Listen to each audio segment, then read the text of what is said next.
Hello everyone, just now CET खत्म हो चुका है। थोड़ा ये एनालिसिस आने के लिए थोड़ा टाइम लगा बिकॉज सारे सेंटर पे स्लॉट का एंड टेक्निकल इश्यूज बहुत ही हो चुका है। राइट, बहुत सारे स्टूडेंट का सर्वर बीच में डाउन हो रहा है, डेस्कटॉप बीच में बंद पड़ रहा है। और मेजर प्रॉब्लम ये हो गया स्लॉट वन में कि आपको 150 मिनट का पेपर है। सपोज आपने 150 के हिसाब से प्लान किया लेकिन स्क्रीन के ऊपर दूसरा ही टाइम दिख रहा था। एंड दैट्स वाई बहुत सारे स्टूडेंट को टेक्निकल ग्लिचेस का सामना करना पड़ रहा है। लेकिन at the end of day it's a part and parcel of any exam.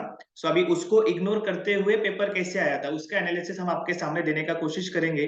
लेकिन उसके पहले जो सीईटी का जो ट्वीट आया है दैट मराठी में लिखा है कि शैक्षणिक क्षेत्र 2023 191 191 सेंटर पे एग्जाम लिया गया। उसमें से 19 सेंटर पे कुछ टेक्निकल इश्यूज हो गया, इसकी वजह से एग्जाम थोड़ा लेट चालू हुआ। इसके लिए अभी भी लोग अंदर ही है। अभी तक मैक्सिमम सीईटी का पेपर खत्म नहीं हुआ है। लेकिन जिस जिस सेंटर पे पेपर खत्म हुआ है उसके सारे मैक्सिमम स्टूडेंट के साथ बात करके अभी we are presenting our analysis, our slot analysis, कि जिसके हिसाब से पेपर आपका जम्बल्ड आया था। लेकिन जम्बल फॉर्मेट में जैसा लिखा होता है maths, logic, abstract reasoning, logical reasoning, ऐसा नहीं लिखा था। लेकिन वो सेक्शन में आया था। तो सेक्शन में अगर आप देखोगे तो सबसे पहले लॉजिक आया है, लॉजिक के बाद आपका इंग्लिश आया था, इंग्लिश के बाद मैथ्स आया था, और लास्ट में एब्स्ट्रैक्ट रीजनिंग आया था। तो एब्स्ट्रैक्ट रीजनिंग के बारे में बात करेंगे तो it was very basic question जो ब्राइट वेज के स्पाइरल बैंडिंग में था, या बेसिक लेवल पे जिसको मिरर इमेज, वाटर इमेज, ऐसा अगर आप जो पढ़ाई करके गया होगा वो भी इस पर्टिकुलर क्वेश्चन को सॉल्व कर सकता है। Very doable. Okay, somewhere around 15 to 20 questions आए थे। एक बंदे ने तो हमको 29 क्वेश्चंस बोला था, लेकिन उसके ऊपर हम नहीं जा रहे, तो 15 टू 20 डुएबल क्वेश्चन था। लेकिन ये सेक्शन हमें लास्ट में था। तो प्रॉब्लम था कि जो स्टूडेंट ये सॉल्व करते करते यहाँ तक पहुंचने तो जिनको टाइम लग रहा था, राइट, तो abstract reasoning was very doable. तो नेक्स्ट सेशन में भी अगर ये स्लॉट आते हैं, ऐसे ही आते हैं, तो it's our sincere request to everyone कि डायरेक्टली जंप टू लास्ट वाला abstract reasoning and complete your abstract reasoning जितना फास्ट हो सके उतना। ओके, उसके बाद अगर हम लॉजिक की बात करेंगे तो पैसेज आया था 2 to 3। देन डेटा सफिशिएंसी के 2-3 क्वेश्चन आए थे।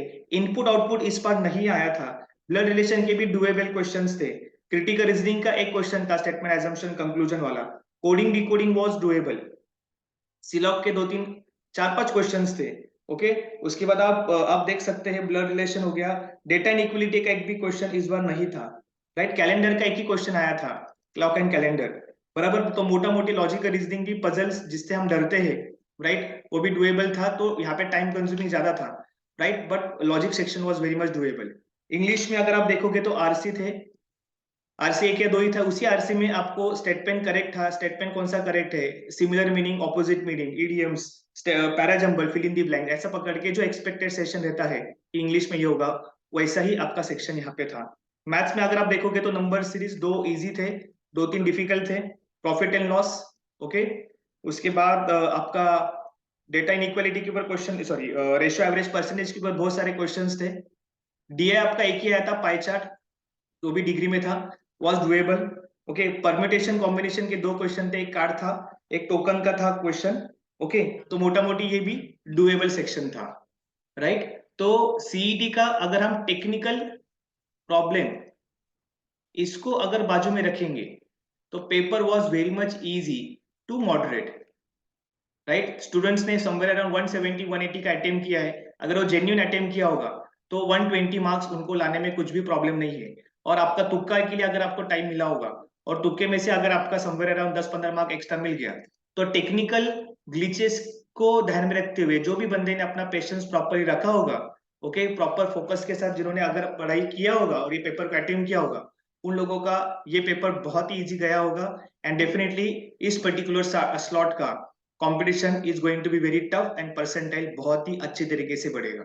ओके, तो इसके बीच इसके ऊपर अगर आपको कुछ कमेंट है, अगर आपको कुछ इन्फॉर्मेशन ऐड करना है तो आप कमेंट सेक्शन में लिख सकते हैं। स्लॉट 2 के एनालिसिस हम लेके आएंगे शार्प एट 5:30।